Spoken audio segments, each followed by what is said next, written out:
അമൃത് Veni life quit presents daily news സായാഹ്ന വാർത്തകൾ powered by Pulimoottil silks KSFE in association with Joy Alukkas. ഇത്തവണ first അടിക്കില്ലേ നമ്മള്?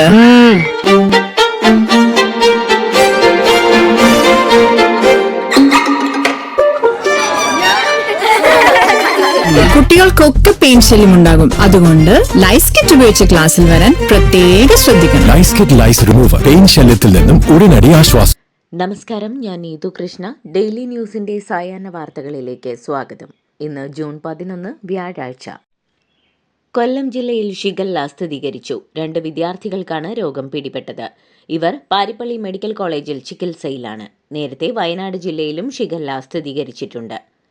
കോളിയാടി മാർബർ സേലിയോ സ്കൂളിലെ 3 കുട്ടികൾക്കാണ് രോഗം പടർന്നത്. രോഗലക്ഷണങ്ങളുമായി ചികിത്സയിൽ കഴിയുന്ന കുട്ടികളുടെ എണ്ണം 38 ആണ്. നിപ വൈറസ് ബാധിച്ച് കോഴിക്കോട് മെഡിക്കൽ കോളേജ് ആശുപത്രിയിൽ ചികിത്സയിൽ കഴിയുന്ന രാമനാട്ടുകര സ്വദേശിയായ 43-കാരന്റെ ആരോഗ്യനില ഗുരുതരമായി തുടരുന്നു. ഇയാളുടെ സമ്പർക്ക പട്ടികയിലുള്ള 5 പേരുടെ പരിശോധനാ ഫലങ്ങൾ ഇന്ന് വൈകിട്ടോടെ ലഭിക്കും. സ്ഥിതിഗതികൾ വിലയിരുത്താനായി ആരോഗ്യമന്ത്രിയുടെ അധ്യക്ഷതയിൽ തിരുവനന്തപുരത്ത് ഉന്നതതല യോഗം ചേർന്നു.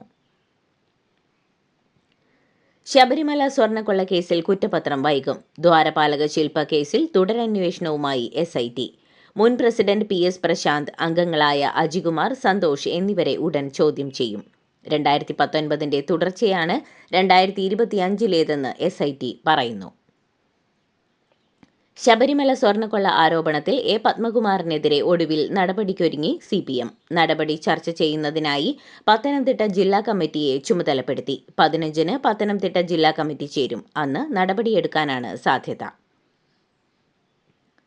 KSRTC ഓർഡിനറി ബസ്സുകളിൽ സ്ത്രീകൾക്ക് സൗജന്യ യാത്ര നൽകുന്ന പ്രിയദർശിനി പദ്ധതിക്കെതിരെ ഓൾ കേരള മെൻസ് അസോസിയേഷൻ രംഗത്ത്. സാമ്പത്തിക സ്ഥിതി നോക്കാതെ ലിംഗഭേദത്തിന്റെ പേരിൽ സൗജന്യം നൽകുന്നതിനെതിരെ ജൂൺ 15-ന് ബസ്സുകൾ തടഞ്ഞ് പ്രതിഷേധിക്കുമെന്നും സംഘടന അറിയിച്ചു. കോൺഗ്രസ് ആവശ്യപ്പെട്ടാൽ ചെയർപേഴ്സൺ സ്ഥാനം രാജിവെക്കാൻ തയ്യാറാണെന്ന് പാലാ നഗരസഭയിലെ സ്വതന്ത്ര കൂട്ടായ്മ. കോൺഗ്രസ് നേതൃത്വത്തിന് വിശ്വാസമില്ലെങ്കിൽ അധികാരത്തിൽ തുടരില്ലെന്ന് കൗൺസിലർ ബിനു പുളിക്കണ്ടം പറഞ്ഞു. അവിശ്വാസ പ്രമേയത്തിന് പോലും കാത്തുനിൽക്കില്ലെന്നും ഒറ്റവരി കത്ത് തന്നാൽ ഒഴിയാൻ തയ്യാറാണെന്നും അദ്ദേഹം വ്യക്തമാക്കി. Councillor R. സുഗതൻ കാപ്പ കേസിൽ പ്രതിയാണെന്ന വിവരം പോലീസ് അറിയിച്ചില്ലെന്ന് തിരുവനന്തപുരം മേയർ VV രാജേഷിന്റെ വാദം പൊളിയുന്നു. 2023-ലും 2025-ലും കാപ്പ പ്രകാരം സുഗതനെ കുറ്റം ചുമത്തിയിരുന്നു. കാപ്പ അടക്കം 7 കേസുകളിൽ പ്രതിയായിരിക്കുമ്പോഴാണ് വാഴോട്ടുകോണത്ത് സുഗതനെ BJP തെരഞ്ഞെടുപ്പിൽ സ്ഥാനാർത്ഥിയാക്കിയതെന്നും റിപ്പോർട്ടുകൾ. കാപ്പ കേസിൽ അറസ്റ്റിലായ തിരുവനന്തപുരം കോർപ്പറേഷനിലെ BJP കൗൺസിലർ R. സുഗതനെ വിയ്യൂർ സെൻട്രൽ ജയിലിലേക്ക് മാറ്റി. സുഗതനെ അയോഗ്യനാക്കണമെന്ന് CPM-ഉം കോൺഗ്രസും ആവശ്യപ്പെട്ടു.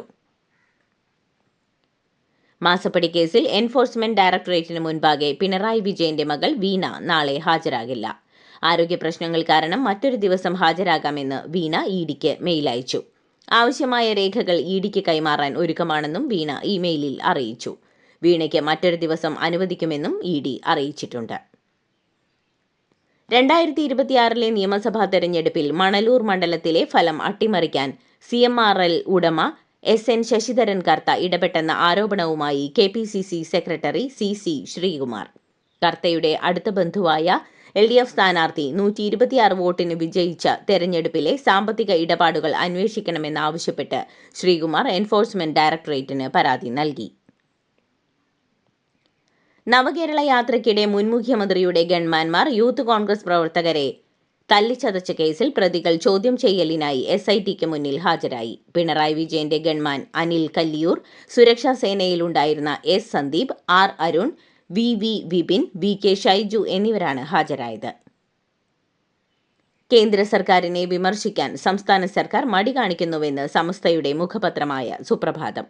നയപ്രഖ്യാപനത്തിലോ ധവളപത്രത്തിലോ കേന്ദ്രത്തിനെതിരെ പരാമർശമില്ലാത്തതും PM ശ്രീ പദ്ധതിയിലെ നിലപാടുമാണ് പ്രധാന വിമർശനങ്ങൾ. ഇത് സർക്കാരിന്റെ പ്രതിച്ഛായയെ ബാധിക്കുമെന്നും ജനവിശ്വാസത്തെ തോൽപ്പിക്കുന്ന നിലപാടാണെന്നും മുഖപ്രസംഗം കുറ്റപ്പെടുത്തുന്നു.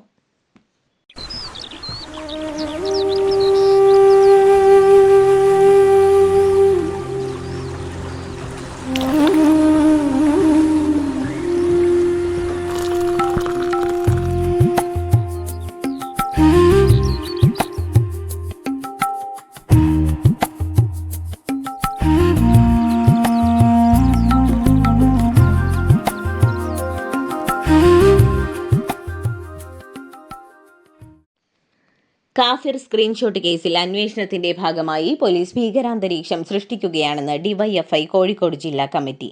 UDF ഗവൺമെന്റ് അധികാരത്തിലെത്തിയതിനു ശേഷം SITയെ കേസേൽപ്പിച്ചു. ഇതോടെ കൃത്യമായ രാഷ്ട്രീയ ലക്ഷ്യം വെച്ച് SIT പ്രവർത്തിക്കുകയാണെന്നും ഡിവൈഎഫ്ഐ നേതൃത്വം വാർത്താസമ്മേളനത്തിൽ ആരോപിച്ചു. തെരഞ്ഞെടുപ്പിൽ പാലക്കാട് ജില്ലയിലെ തോൽവി പരിശോധിക്കാൻ CPM. തൃത്താല, കോങ്ങാട്, പാലക്കാട്, ചിറ്റൂർ മണ്ഡലങ്ങളിലെ തോൽവിയാണ് പരിശോധിക്കുക. ഇതിനിടെ പാലക്കാട് ജില്ലാ കമ്മിറ്റി യോഗത്തിൽ MP രാജേഷിന്റെയും K ശാന്തകുമാരിയുടെയും ശൈലി തോൽവിക്ക് കാരണമായെന്നാണ് ജില്ലാ കമ്മിറ്റിയുടെ വിലയിരുത്തൽ.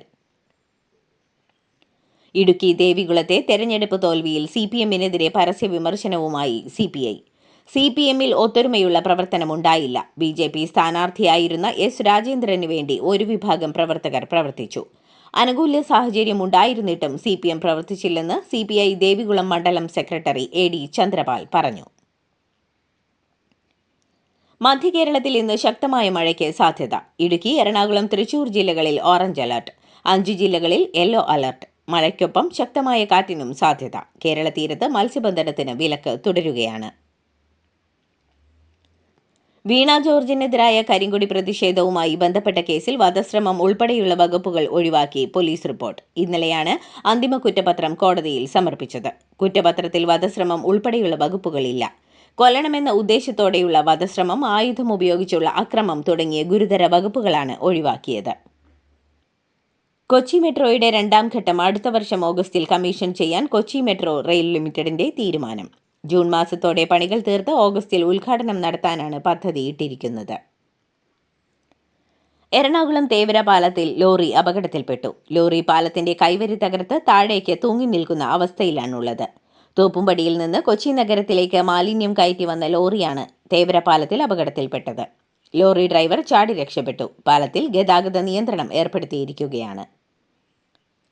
കേരളത്തിൽ നിപ സ്ഥിരീകരിച്ചതിനെ എരണംകെട്ട ഭരണവുമായി ബന്ധിപ്പിച്ച് 2021 K മുരളീധരൻ നടത്തിയ പ്രസംഗം സോഷ്യൽ മീഡിയയിൽ വീണ്ടും വൈറലാകുന്നു. CPM ഹാൻഡിലുകൾ ഈ വീഡിയോ പങ്കുവച്ച് മുരളീധരന് ഇപ്പോഴും ഇതേ അഭിപ്രായമാണോ എന്ന് ചോദ്യം ഉയർത്തുകയാണ്. സംസ്ഥാനത്ത് വീണ്ടും നിപ വൈറസ് സ്ഥിരീകരിച്ച പശ്ചാത്തലത്തിൽ ഒറ്റക്കെട്ടായി പ്രതിരോധം തീർക്കണമെന്ന് മുൻ ആരോഗ്യമന്ത്രി വീണ ജോർജ് ആഹ്വാനം ചെയ്തു. രാഷ്ട്രീയ വിവാദങ്ങൾക്ക് പകരം ശാസ്ത്രീയ പ്രതിരോധത്തിൽ ശ്രദ്ധ കേന്ദ്രീകരിക്കണമെന്നും ഒപ്പം പടരുന്ന ഷിഗല്ല വ്യാപനവും ഗൗരവമായി കാണണമെന്നും അവർ ഓർമ്മിപ്പിച്ചു. സ്ത്രീകൾക്ക് ഓർഡിനറി ബസ്സുകളിൽ സൗജന്യ യാത്ര ഒരുക്കുന്ന പ്രിയദർശിനി പദ്ധതി തുടങ്ങും മുൻപ് തന്നെ പ്രതിസന്ധി. KSRTCക്ക് മുൻകൂർ പണം അനുവദിക്കില്ലെന്ന സർക്കാർ നിലപാടാണ് തർക്കത്തിന് കാരണം. പദ്ധതി മുന്നോട്ട് കൊണ്ടുപോകണമെങ്കിൽ മുൻകൂർ തുക അനുവദിക്കണമെന്ന് KSRTC ആവശ്യപ്പെട്ടു. അല്ലെങ്കിൽ ഇന്ധന സബ്സിഡിയെ ബാധിക്കും. നഷ്ടം എങ്ങനെ നികത്താമെന്ന് ധനവകുപ്പുമായി ചർച്ച നടത്തുമെന്നും KSRTC വ്യക്തമാക്കി. മലപ്പുറം പുളിക്കലിൽ റോഡിൽ മുട്ടിലിഴഞ്ഞ കുഞ്ഞിന്റെ രക്ഷകരായ ബസ് ജീവനക്കാരെ അഭിനന്ദിച്ച് ഗതാഗത മന്ത്രി CP ജോൺ. ബസ് ജീവനക്കാരെ ഫോണിൽ വിളിച്ചാണ് ഗതാഗത മന്ത്രി അഭിനന്ദനം അറിയിച്ചത്. കൊണ്ടോട്ടി പുളിക്കൽ റോഡിൽ വലിയ പറമ്പിൽ ഇന്നലെ രാവിലെ 8:30 സംഭവം.